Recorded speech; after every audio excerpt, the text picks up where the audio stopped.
Morning video. सो आज है 11th जनवरी और कल के वीडियो में हमने डिस्कस किया था निफ्टी के लेवल्स को हमने डिस्कस किया था और हमने ये मैपिंग की थी निफ्टी को लेके।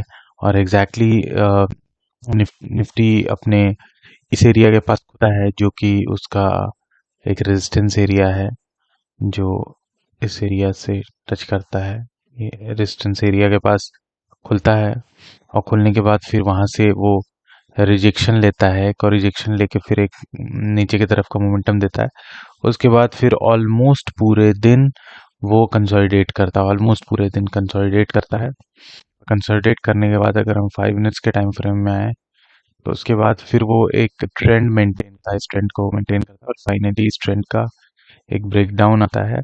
और ब्रेकडाउन आने के बाद फिर थोड़ी देर की कंसोलिडेशन के बाद एक डाउनसाइड मोमेंटम आता है और डाउनसाइड मोमेंटम आने के बाद फिर एक रिकवरी आती है। और वो रिकवरी क्यों आई हम देखते हैं। लेवल्स को अगर हम देखें तो कहीं ना कहीं आप ये लेवल्स को अगर अच्छी तरह देखोगे, दीज लेवल्स, ये लेवल था जहाँ पे मार्केट खुली और यहाँ से फिर रिकवर कर गई, वो फिर इस लेवल पे आई और यहाँ से रिकवर कर गई। तो कहीं ना कहीं एक की लेवल है, ठीक है, जहाँ से बार बार निफ्टी टर्न हो जा रहा है।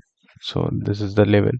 तो इसीलिए इस लेवल पे निफ्टी जैसे ही टच किया फिर इसने अपसाइड फिर एक मोमेंटम यहाँ पे बायर्स एक्टिव हो गया और राइट की मोमेंटम हमको देखने के लिए क्लोजिंग के time.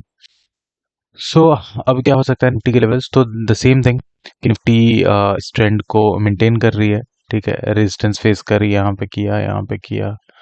These are the levels जहाँ पे निफ्टी रेजिस्टेंस फेस कर रही है। तो कल क्या हो सकता है कि कल मार्केट या तो निफ्टी गैप अप खुल सकती है या थोड़ा नीचे खुल सकती है। तो नीचे खुल जाए तो we don't have any issue, यहाँ कंसोलिडेट करेगी फिर ऊपर की तरफ आएगी और नीचे की तरफ आएगी। और अगर इसी कहीं लेवल पे खुलती है तो फिर हम इंतज़ार करेंगे यहाँ पे कंसोलिडेशन का और फाइनली इस ट्रेंड का ब्रेकआउट आए। और ब्रेकआउट आए देन हम इसमें अपसाइड मोमेंटम देख सकते हैं। ओके, एंड डाउन साइड के लेवल ये है, इसके नीचे हम डाउन साइड मोमेंटम देख सकते हैं। सो अब हम कुछ स्टॉक्स देखें जिसको हमने पिछले 1-2 दिन पहले कल हमने जो एनालाइज किया था उनकी परफॉर्मेंसेस को देखते तो सी हमने वोल्टास एनालाइज किया था और वोल्टास में कुछ ऐसा ही हुआ, ब्रेकआउट आया एंड ब्रेकआउट आने के बाद हम अगर देखें तो अराउंड 5-6% का मोमेंटम हो चुका है। और दूसरी हम मेट्रोपोलिस देखें तो मेट्रोपोलिस हमने कल भी देखा था कि बहुत अच्छा डाउनसाइड मोमेंटम हो चुका है। इंडसइंड बैंक देखें तो इंडसइंड बैंक में भी ब्रेकआउट आया एंड अपसाइड मोमेंटम देखने को मिला, बट हमें एंट्री नहीं मिली। एंट्री इसलिए नहीं मिली क्योंकि ब्रेकआउट वो जो था वो सीधा आज मार्केट ओपनिंग के समय गैप अप ओपन होकर ऊपर चला गया था। So that was of no use. देखे तो कुलपाल गेव अ गुड सी, हमने डिस्कस किया था कल के वीडियो में डिस्कस किया था कि कंसोलिडेशन के बाद अगर ब्रेकआउट आए तो it can give a good momentum. So breakout आया एंड ब्रेकआउट आने के बाद हमें अराउंड 100 पॉइंट्स की एक अपसाइड मोमेंटम दिखी।